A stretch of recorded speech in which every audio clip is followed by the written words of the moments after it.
அம்மா நான் நமாஸ் பண்ண மசூதிக்கு போயிட்டு வரேம்மா. சரிடா, போயிட்டு வா.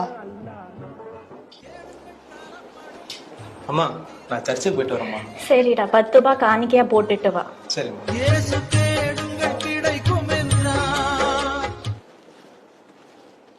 அம்மா கோயிலுக்கு போனோம், காசு கொடுங்க. டேய் அப்பாட்ட வாங்கிக்கோடா.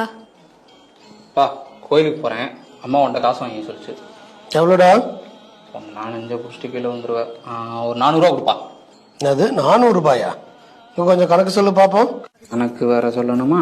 வாங்க நுழைவு கட்டணம் 60, கார் பார்க்கிங் 20, செருப்பு டோக்கன் 5, செல்ஃபோன் டோக்கன் 10, அர்ச்சனை தட்டுக்கு 50, அர்ச்சனை டிக்கெட் 10, தரிசன டிக்கெட்டு 100, உண்டியல் காசு 11, அர்ச்சகர் தட்டுக்கு 10, பிரசாதத்துக்கு 50, ஆக மொத்தம் 326. அதுக்கப்புறம் கோயில் கும்பாபிஷேகத்துக்கு டொனேஷன் கொடுக்கணும். அப்புறம் 4 நாட்டுக்கோழி முட்டைக்கு 40 ரூபா. போறது கோவிலுக்கு, முட்டை இருக்குடா முட்டை. முட்டை எனக்குப்பா. இப்பெல்லாம் கோயிலுக்கு வரவங்கள அறநிலையத்துறைக்காரங்க அடிக்கிறாங்களாம். அடிதாங்க வேணாமா?